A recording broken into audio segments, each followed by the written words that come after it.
Religion in the United States has been used throughout history not only as the bedrock of the persecution of Black Americans, but also as the bedrock of their emancipation. European colonizers justified slavery through the Bible. There was this idea that biblically, through the story of Noah's curse, Africans were meant to be slaves. But Black slaves also went on to adopt Christianity and make it into a faith for survival and mobilization. What we know as the Black church today formed through what happened during slavery and the period after it. Now, slaveholders didn't really want their slaves to be exposed to Christianity. There was a fear that by exposing them to it, they'd see themselves as, well, equal to the slaveholder since they would share the same faith. So they adjusted their faith's teachings. The version of Christianity that slaveholders spread usually mandated a divinely ordained racial hierarchy, that slavery was God's will for people of African descent. And it's not like the stolen Africans didn't have their own spiritual traditions before they were enslaved in the colonies. I'll let Dr. Judith Weisenfeld of Princeton University explain. Enslaved Africans were not interested in converting to Christianity, for example. Enslaved peoples produced religious community on their own, maintaining connections to African traditional resources and creating new versions of those. Their own beliefs include a variety of traditional religions in West Africa and Central Africa, but also Islam and Christianity, and they ended up practicing their faith in secret gatherings. But in the 1740s, decades before the United States even existed, a wave of religious enthusiasm among European Protestants spread across the colonies. It's known as the Great Awakening. The Christian revivals, as they were called, focused on renewed individual piety and religious devotion, and they had a more egalitarian message than the one that slaveholders espoused. People felt free to interpret the scripture and the teachings of Christianity for themselves in ways that highlighted their humanity, their equal standing before God, and the notion that God would someday liberate them. And so we begin to see new forms of African American Christianity emerge that are focused on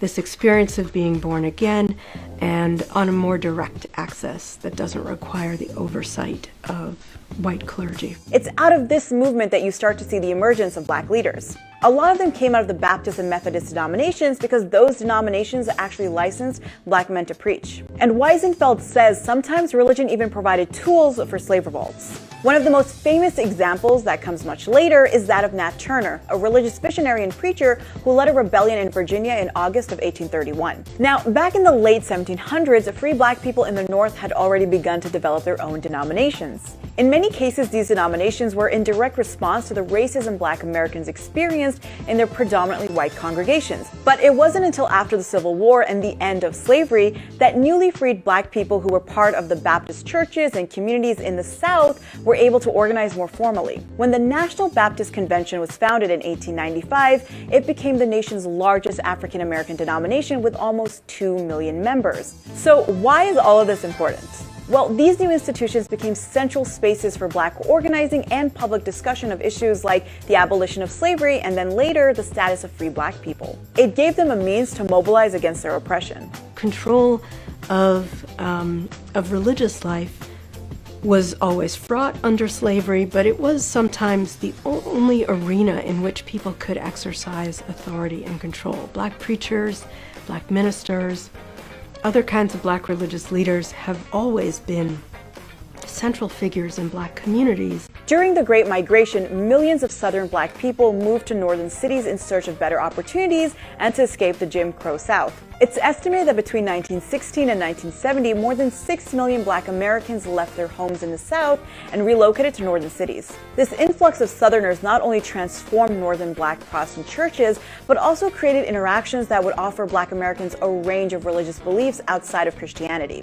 In our interview, Weisenfeld notes that out of the Great Migration came two major revivalist movements that identified Islam as the proper religion of Black people, the Moorish Science Temple and the Nation of Islam. While Islam was one of the religions of African slaves, it kind of disappeared as a conscious faith and practice because slaves were forced to practice in secret. And it was through the work of Muslim missionaries, scholars, and activists that versions of Islam began to reemerge in Black communities in the early 20th century, versions that reflected the fight against white supremacy and a search for independence. A lot of those immigrant preachers propagated the idea of universal brotherhood, an idea that appealed to many Black Americans. Noble Drew Ali, who is considered the father of the first modern Black Muslim movement, established the Moorish Science Temple in the early 1900s. The Moorish Science Temple rejected the idea of tolerating white supremacy through the Black church and rejected the idea of Black inferiority. The temple didn't reject Christianity, but it did see it as a European religion. Among the temple's central beliefs was the idea that Black Americans were descendants of Moroccans and that their original faith was Islam. Ali rejected terms of the day like Negro, colored, and even Black, believing that the term Moor was more accurate. The Moorish Science Temple had thousands of members in the 1920s across northern cities like Detroit and Philadelphia. And it's important to note that it was far from mainstream or orthodox Islam. Even the Quran used by the temple was written by Ali and derived from various sources. While the Moorish Science Temple was taking root, a man named Wallace Fard Muhammad established another non-orthodox Black Islamic movement in 1930, one that you're probably familiar with, the Nation of Islam. The world sees the problem in America as some gang-banging, dope-selling, crack-using Black people. The nation's purpose was, according to Wallace Fard Muhammad, to use the faith to uplift Black Americans and make them self-reliant. And it was under the leadership of Elijah Muhammad, who assumed leadership in 1934, that the nation grew into a great political force. I represent to you not a prophet, yes sir, but I represent to you God in person. Yes sir! It created one of the most influential Black liberation figures of the 20th century. We don't advocate violence, but our people have been the constant victims of brutality on the part of America's racists, and the government has found itself either unwilling or unable to do anything about it. Malcolm X, a minister in the Nation of Islam, propagated a simple message: uplift Black Americans' worth in their own eyes and make them independent. And the Nation of Islam was the foundation of his message, especially as it rejected Christianity and how it had been used by white supremacy. Religion, whether Islam or Christianity, was a big deal during the civil rights movement of the 1950s and 60s. Religious spaces like mosques and churches became mobilization centers. Because churches and mosques were community centers and financially independent, they were also places where people were able to learn skills like public speaking, fundraising, and organizing meetings. And it's also why so many of the leaders of the civil rights movement were either ministers or active members in their churches and mosques. There were also efforts by the likes of ministers and theologians like James H. Cone to create a Black liberation theology. In a 2017 talk at the Yale Divinity School, Cone summarized the core of Black theology in this way. Black power is not only alien to the gospel, but rather it is the gospel of Jesus in 20th century America. So we've talked about how religion has been for hundreds of years a central part of Black liberation and how Black communities have dealt with white supremacy. But what role does religion have to play today in the fight against systematic racism? Well, I asked Dawood Walid, a Muslim activist, if he thought there was a place for religion in activism today, and here's what he had to say.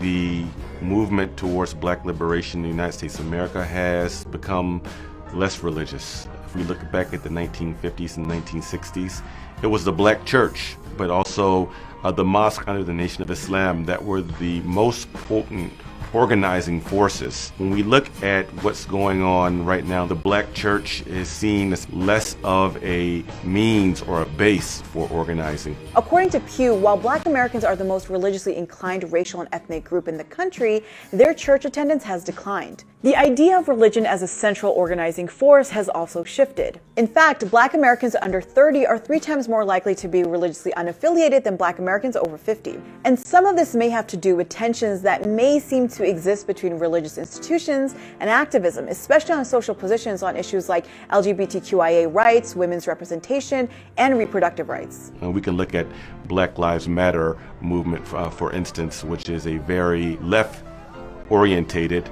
a much more secular organization or movement. And in fact, there are many within the religious community that actually are proponents of Black Lives Matter as a slogan, but don't agree with the tactics of the actual Black Lives Matter movement and the 501c3 nonprofit organization. And even though there may be some tension, some religious groups are still involved in progressive social activism.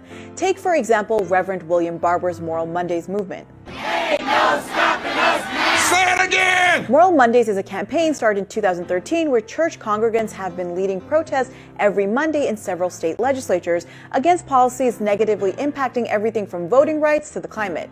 And even if the future of religious institutions and Black activist movements is uncertain, Walid is quick to point out what he sees as the central role religion has played throughout Black American history.